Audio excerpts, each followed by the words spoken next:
you're gonna tell me exactly what. And he's like, they made us do it. Like, he's like. Well, I mean, to be fair, Peacemaker's sleeping with his wife, so. But he doesn't know that. We don't know. Maybe we don't. That might be their thing. Maybe. And it's funny though. They were like, or I think he was like, he seemed like a good person. He seemed like a nice guy. We didn't want him to get in trouble. That's it. He held us hostage, slept with my wife, invited my wife to have a threesome with another man that isn't me. But he seems nice. He seems chill. You know what I mean? Like that kind of guy you want to have a beer with. Yeah. So when she gets back to the prison, they're like, well, obviously it's a Peacemaker, and they kind of have a moment where they're like, oh, the White Dragon is like a bad dude, but we can't, like, this is fake evidence, right? And then they replace the head of the jail. No, they replace the head of the police force. Head of the police They force. replace her boss. Oh, oops. But and this is where I'm like, wait, okay. So Myrn has the power to just replace the police force in town, but couldn't just have the case somehow dropped earlier. Like he had Ekin almost put someone else in jail for the crimes. It just seems like. How do you know Myrn put the person replaced the head of police force? Because they had a scene together where he told them. Oh, that was that guy. Yeah. No, you're right. Because of the scene earlier in the show with the character. No, yeah, that was the same guy. Sometimes I'm not convinced that you don't have he wasn't in uniform. But sometimes I'm not convinced that you don't have mild face blindness. I could be convinced that is real. It's the same guy 3 scenes later. It's the same human man. Yeah, but he's in uniform. With the same voice. Yes. I'm just saying. No, you're right. You have a gift to completely forget about people that you have just seen.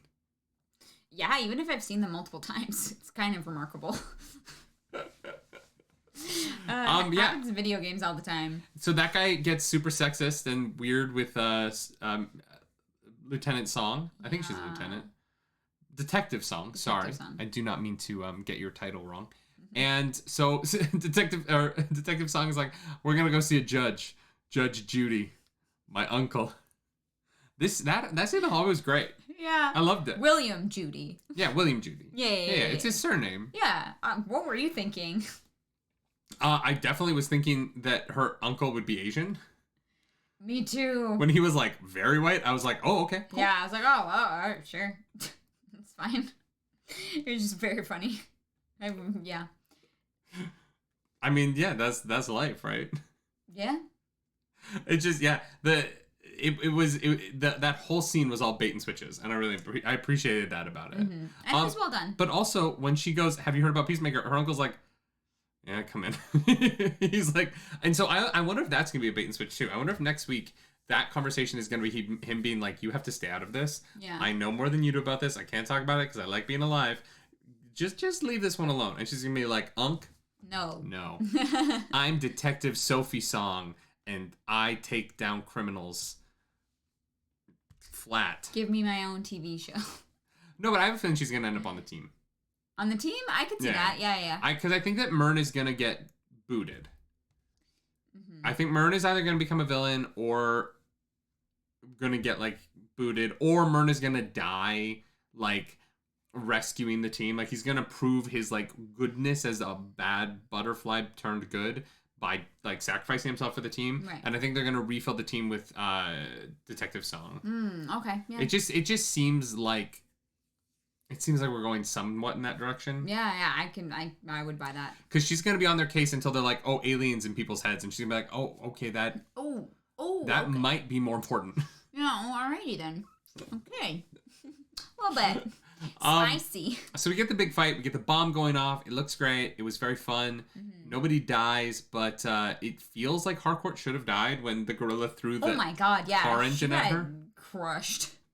That was rough. People are a little bit more fine at the end of this episode than they should be, considering they hand-to-hand fought a gorilla. A gorilla with a butterfly, which means it gives it, super strength.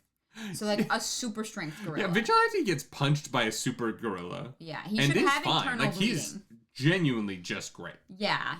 Hardcore's response to all this is to go to a bar and text them the photo later. I know. Which leads to them texting each other, which is so cute. But I'm like WhatsApp group chat that you always you mute, but you check on because you care. Mm-hmm. Yeah. Hardcore should have been in the hospital. Yeah. Though, right? Like when it looks like he throws a car engine at her. Literally.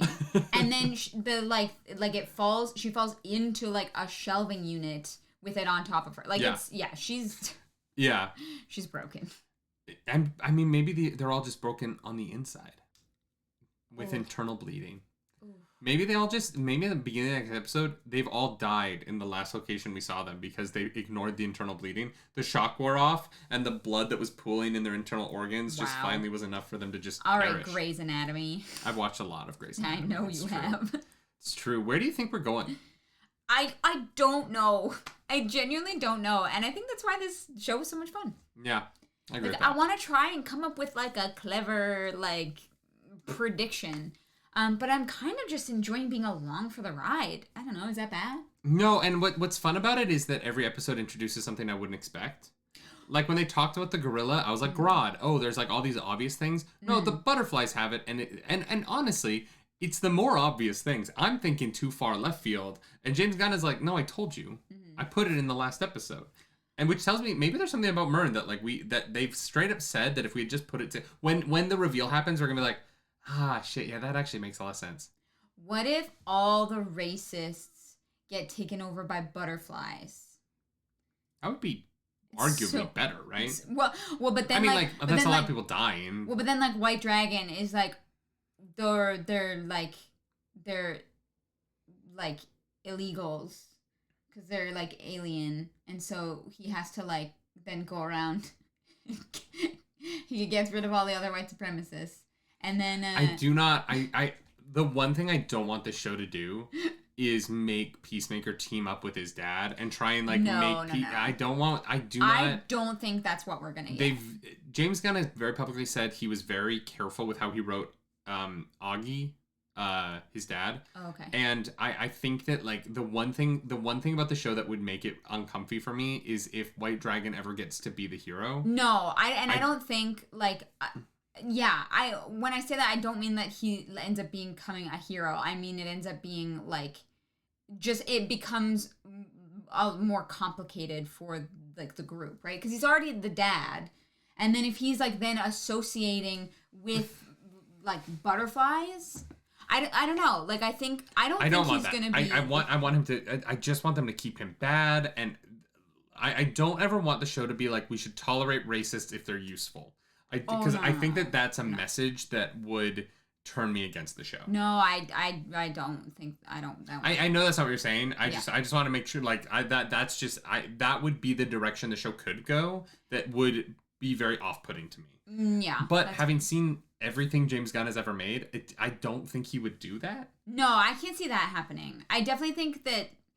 So do you think White Dragon is going to die at the end of Peacemaker? Or do you think that that's going to be a bigger, more long-term problem? If not this season, next season. Yeah, okay. I can see White Dragon not being the main villain of this season, but being the main villain of season 2. Okay. And Peacemaker v White Dragon is the end of season 2, much like Slade Wilson, Deathstroke versus Arrow was the end of season 2 of Arrow. Right. But no, I don't see them ever giving Augie any sort of redemption, especially with the language uses in this episode. They're really poking fun at him being racist. Oh no, I think the character is meant to be irredeemable. If they pulled a Fast and Furious, I would be kind of upset about it. Justice for people of color, I guess, instead of justice for Han. Oh God. No. I'm only on board with Augie as a character so long as he is portrayed as being, wrong at all times. Yeah. As soon as you put a racist into something and then make them necessary for the good guys to succeed or anything like that, it complicates something that shouldn't be complicated. Yeah. So do you think they're going to solve the butterfly problem this season? No, there's millions of them. All right, we're on the same page. Yeah. I think we're going to get another big encounter with Judo Master. Cuz they didn't reveal this episode if he's dead or not yet, right? Right. Because he was shot. I mean, he must be dead. No, but at the end of last episode, they're like, we don't know. He might survive, he might not. Oh. Like, he's, like, dying, probably, but... Okay. All right. I feel like if he was alive, they would have mentioned it, but... I think that his state hasn't changed yet. Right? Okay. He's shot, but he's still, like, down. All right. Okay. Interesting. Yeah. So they didn't show him, which is actually interesting that they didn't show him at all this episode. And him in his bed just being like... Oh my god. Do you think that I think he definitely comes back because he's in the title. Because like the end of the title is That's fair. I think he will be the final fight. Yeah. Peacemaker will get to beat him without help. Will be the final fight of the season.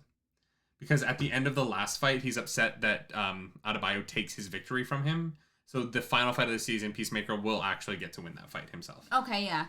Do you think Adebayo is still, at the end of the season, working for her mom?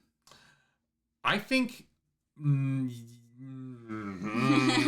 for her mom? I don't know. I think that what Peacemaker does when he finds out that she betrayed him is going to be awful. Yeah. It's going to be bad because she's the one person he trusts.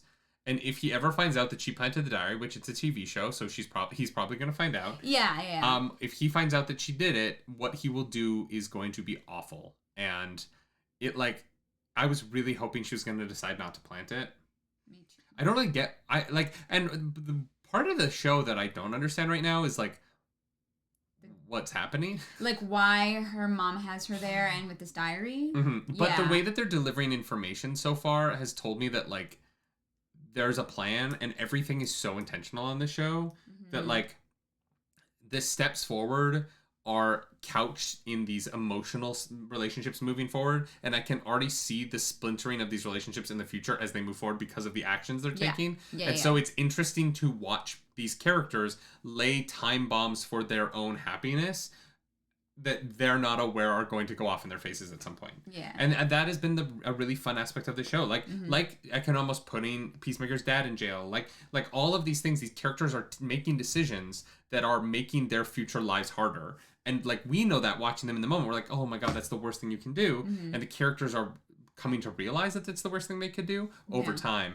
And I think that relationship with the foreshadowing of how this group of people is interacting with their own future selves is really fascinating about the show.